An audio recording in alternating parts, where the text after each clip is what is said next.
What's going on, y'all? Mitchell Renz here. You're watching NFL Daily, and this is being recorded on Wednesday. And if you haven't joined our live shows before, make sure you set a reminder. Make sure you subscribe to the show because it's the easiest way we can get your questions here featured on the show.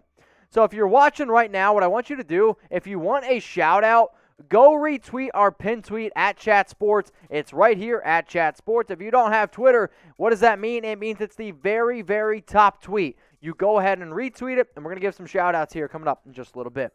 First one's coming in here from Robert. Do you think the Raiders get crazy in the draft and trade Mariota to draft Kellen Mond? I'll tell you what, I sure hope not, because I don't want Kellen Mond whatsoever. I don't think he's going to be a good NFL quarterback. If I'm wrong, I'm wrong. But also, Mariota has a no-trade clause, so he would get to be able to pick where he wants to get traded. And I think at $3.5 million, that's actually a pretty good deal for the Raiders. Next super chat coming in here from Burnin' Spades. Burnin', I don't think you've ever sent in a super chat before. Saints trade up with Atlanta for the 4th overall pick. Atlanta gets 21 and 22, first round, Kamara, and outside linebacker. With the GM having a connection with the Saints, would that make a difference in the trade? Here's the issue. You're not seeing an interdivision trade like this. I mean, that's just not going to happen. I appreciate the thought, but for two teams that are in the same exact division to be able to make a trade like this, I would be just overly shocked.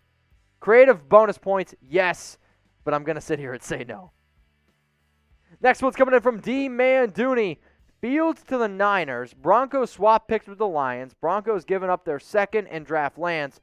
Does Sam accept? So let me know. Sam's going to turn on his mic. For all you that don't know, Sam is producing the show, so the voice that you're about to hear is producer Sam. I actually would not accept because I think that Trey Lance needs at least a year, and if you're going to keep Drew Lock on your roster, you shouldn't draft Trey Lance, especially if, what's their face at 8, Carolina, probably not going to draft a quarterback now. Yep. So. Okay, so that was Sam. Go give him some love on Twitter. He is at SamBrownCS. He also runs our Bronco show, D-Man Dooney. I love the question. Scion, who should the Niners draft in the second round? Who should the Niners draft in the second round? It's a pretty good question here. Let me look up some of the biggest needs that the 49ers have right now. Quarterback's a big need. I don't think that they're going to do that. They're going to take him, obviously, in the first round. You could go defensive line. It depends what type of defensive lineman fall. I don't know if Jaelan Phillips falls. You could see a guy like Gregory Rousseau fall a little bit, personally. Offensive guard could be a pretty interesting position to go out and look at. If Elijah Vera-Tucker falls in the draft, like I've seen some people offer. A cornerback, maybe Greg Newsome. Asante Samuel Jr. is another name to keep in mind. If you want to get ballsy, take a guy like Caleb Farley. If he's fully healthy, those could be some options in the second round. So if you guys love the NFL draft, subscribe for more draft videos. We're here in April. I mean, I can't wait. The NFL draft is one of the most fun times of the year because it's so hard to predict, and we spend so much time here at Chat Sports. But if you also want to know the #1 channel on YouTube for draft coverage, it's us. We've been the #1 most watched draft coverage for 3 straight years on YouTube. And you want another really cool stat? Between ESPN, NFL, Bleacher Report, you name all these other big-name people, you put all their views together, it didn't equal what we did for the draft last year. We get 90,000, sometimes 100,000 people watching at one time. Like, we got 480 people. Imagine a Chat Sports show with like 60,000 up to 100,000 people watching live. That's how wild our shows get. So make sure you hit that big red button and subscribe. All right, we got Leonard Breer and Daniel Jeremiah's latest mock draft. He had the Dolphins taking Gregory Rousseau at 18. What are your thoughts? So Gregory Rousseau was a player that I used to be a lot higher on, and when you look at what he did in 2019, it's easy to see that, especially considering the fact that this is his first year he ever played edge rusher. 54 tackles, 15.5 sacks, 19.5 tackles for loss. Decided to opt out this year, but his pro day I really think hurt him a lot. He ran a 4.68 40-yard dash, a 7.51 cone drill, and then you had his teammate, Jaelan Phillips, who absolutely dominated. So if I'm being realistic, I'd actually rather the Dolphins take somebody like Jaelan Phillips instead of Gregory Rousseau at 18. I really didn't like the pick. All right, this next one's coming in from Rhett Travolta. Why is Tough Borsland being overlooked in the draft? I guess you're saying, am I pronouncing that right? I mean, I'll be honest. This is not a guy that I know a lot about. Borland? So he's a Ohio State linebacker, not super athletic. I think the issue is because you already have Brandon Browning and you have Pete Werner. I mean, those are the top two Ohio State linebackers in the draft. I love Browning.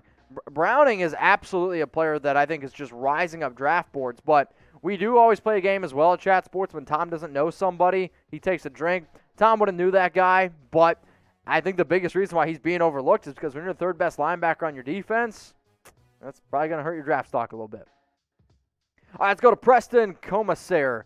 Who will come on top, giggity, in the NFC East? I mean, out of all the teams, so you obviously have the Cowboys. We'll let you guys get your votes in. Type C for the Cowboys, type W for Washington, type E for the Eagles, or if you want to type G for the Giants, go ahead and do so. I mean, I'm going to type my W for the Washington football team. They have the best defense, one of the best defenses in the entire league. You have Terry McLaurin. You're able to add some wide receiver talent as well and free agency. Plus, you got Ryan Fitzpatrick. I mean, if Ryan Fitzpatrick does exactly what he did in Miami last year, I mean, there's no reason. Like, I get, Dallas has got Dak, and there's videos of him throwing footballs again and doing all good stuff. Let's be real. Washington is the most complete team in that division. Sleeper pick, though, the G-Men. I like what they did on offense a lot. Let's go to Izzy World. What up, man? If Pitts falls to the Cowboys, draft him, then trade your second round to the Patriots for J.C. Jackson. It's an interesting idea. I mean, I know I've said multiple times before that I wouldn't trade a second-round pick for J.C. Jackson. He's good, but I think he gets a little bit too much hype because he's in a very good system and he's around very talented players where the Cowboys just don't have that much talent, especially on defense. If Kyle Pitts falls to number 10, I know Tom Downey's going to be doing some cartwheels. I think he'd be a great fit there with Dak. The other issue is this, like, they still need to be able to rebuild that defense a little bit, but Kyle Pitts, the player that he is, if he were to slide, I mean, good luck trying to cover CeeDee Lamb. Good luck trying to cover Kyle Pitts and then Amari Cooper. Like, good luck trying to stack the box against Zeke. So what do y'all think? Name a player that you think will be traded. We always do trade videos here, and we're always breaking it down, like which guy could get sent here, which guy could sent there. But what I want you to do right now, if you're watching us live, go ahead and let me know a player that you think could be traded. We got 466 people watching. If you haven't already, I would really appreciate it if you like the video. We only got 94 likes on this bad boy, because if you don't like it, then I might get traded. And I don't want to get traded because I like working here at Chat Sports a lot. So if we don't get to your question, guess what? That's part of the gig here. But I always have my DMs open because I want to be able to talk NFL with y'all. I want to be able to talk more draft free agency trades. It doesn't matter. So if your question does not get featured here on the live show, you can always ask me it. I'm on Instagram. It's at MitchellRenz365. All right, we got a super chat coming in from Jarek Cole. Who should the Carolina Panthers draft at number 8?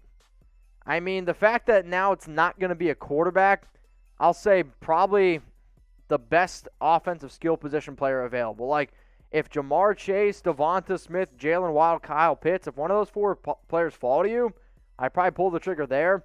Maybe you go somebody like Rashawn Slater or Penei Sewell also, but I still think that Penei Sewell's going to be gone. And if he's not gone, then I'll say Penei Sewell. But if he's gone, then I'm going to go with one of those four playmakers that I just mentioned. All right, we got Brian Kane. Thoughts on the Broncos bringing back Jarrell Casey? So the biggest reason why Jarrell Casey was let go wasn't, I don't really think, because of talent. It was that giant cap hit. I believe he was scheduled to make like $15 million this upcoming season. So you decide to move on from that amount of money. And for Casey, when he actually played, he was actually pretty good this past season for the Broncos. The issue was he got hurt, played in only 3 games. But if I'm Denver, and honestly, if I'm Casey, I see what they're doing over there in that defensive line. I see what they're doing over there on that defense. I take a 1 year, I take a prove-it deal in a year that the cap is a little bit down.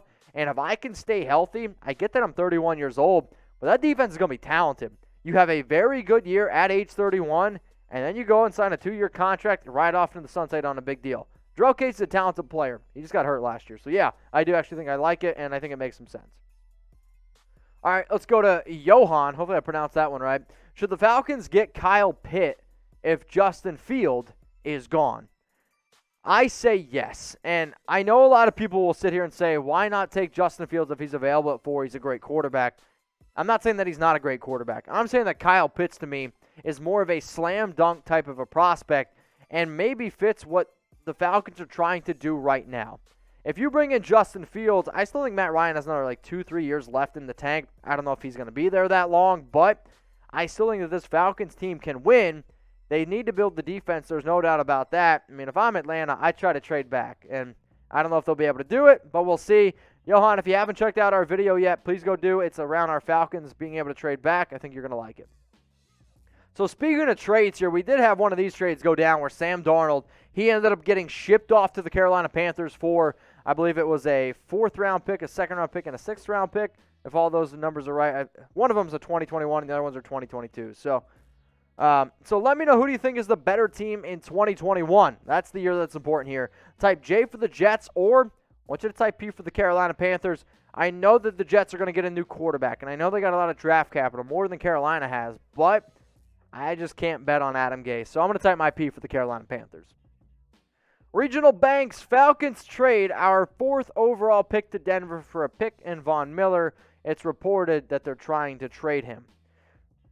Excuse me. I still don't think, though, that Von Miller would go for that. Like, I think he still has a lot more value. Like, I get the idea around all the acquisitions this offseason. I know that he's going to get paid a lot of money. But when he's on the field, he's one of the best edge rushers in the entire league. So I don't see Denver doing that. I understand there might be some reports out there, but I think it's just going to take a little bit more than you just swapping 1st-round picks and throwing in Von Miller. All right, let's go to Arrigo Munger. Is Zach Wilson like Manziel with only a good year and is overhyped? I'll tell you what, I've seen a few people throw out that comparison. I think one of the biggest differences is this. Johnny Manziel was an asshole. Zach Wilson is not a jerk. So, like, Zach Wilson, I think, is a player who's going to come in. He's going to work his tail off. And, yes, I think their skill set might be actually a lot more similar than what some people are going to say. But Manziel got into so much off-the-field crap. He got into drugs. He got into alcohol. And he just, really impacted his own ability to be able to play football and do his job at a high level. Manziel was the type of player that thought, hey, I can just be me. I don't need to go in and put it in that extra work. And it didn't work out. Once you get to the NFL, you tell players who work hard, and there's players who don't work hard. Zach Wilson, to me, is a player that's going to work hard. The bigger issue is this. He's on the Jets, and I don't trust Adam Gase. So if, he flames out in a year, I'm going to be patient, and I'm just going to say it's Adam Gase. It's not Zach Wilson. Let's go now to Greg Jones here. What's the Seahawks' biggest draft need, and who they pick at 56? And, yes, I understand it's Robert Saleh, not Adam Gase. My mistake. All right, Greg Jones, what's the Seahawks' biggest draft need, and who could they pick at number 56? So right now they have pick 56. They have a 4th-round pick, and they also, I believe, have a pick in the 7th round.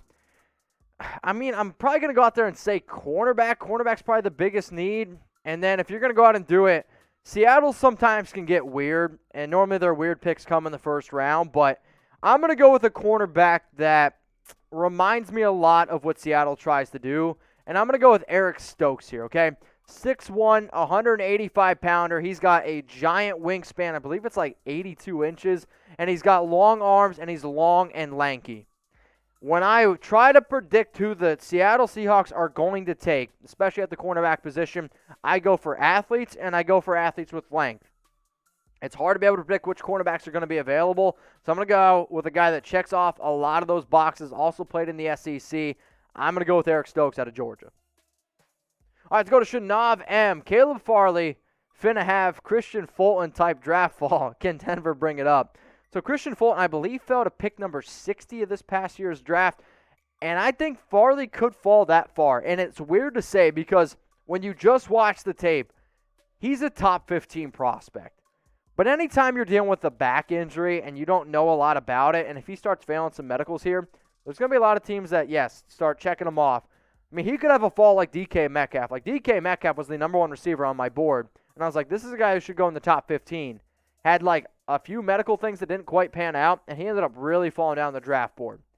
If Caleb Farley does fall that far, I do think a team's going to be very happy with the player that they get. The question is he going to be healthy enough to be able to produce year in and year out? That does remain to be seen.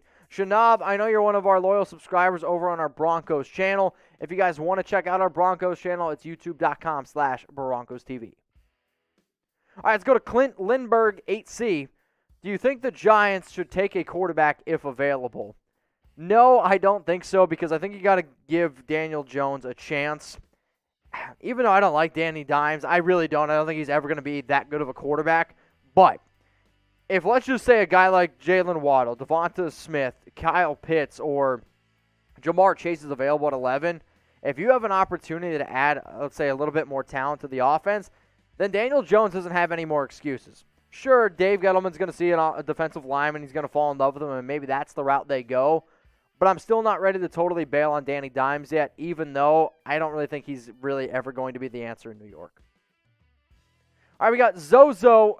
Wow, y'all don't want to answer. Is there too much meat riding on Zach Wilson?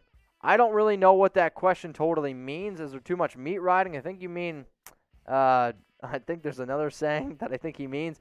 I don't know, man. I do think that the hype around certain quarterbacks is always a little bit too high, but it's because it's the quarterback position.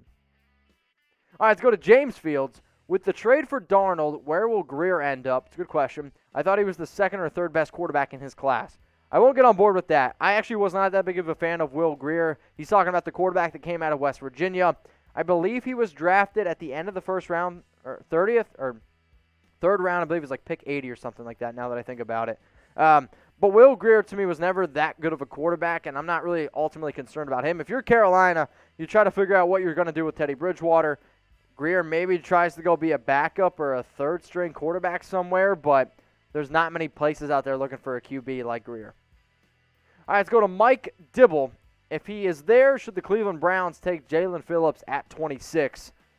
I don't know if Jaelan Phillips is going to be there. There's going to be a lot of NFL scouts that won't have him on the board because of the medical. And there's going to be a lot of other scouts that are like, you know what, I'm going to ignore the medical because if you could promise me he's going to be healthy, or if we're going to bet on him being healthy, I've seen some people have him in their top 15. So would I think Phillips and a player like, I don't know, Myles Garrett be a great duo? Yes, absolutely. But you also got to consider the fact that they're still looking for some other pieces as well. Maybe like Azeez Ojulari would be interesting. Zaven Collins would be interesting. If Jeremiah Wilson-Moore falls that far. Heck, I've even seen Jamin Davis there. So some interesting players, no doubt about it. So Mike Dibble, I really appreciate the question. All right, Jones is to Brady as Mond is to Russell Wilson. No. Mond has late-round grade like Wilson and Jones, but the issue is they're not even similar type of players. Like, Kellen Mond is not accurate. Russell Wilson is a lot more accurate. So I appreciate the super burn as always, but I'm going to disagree with you.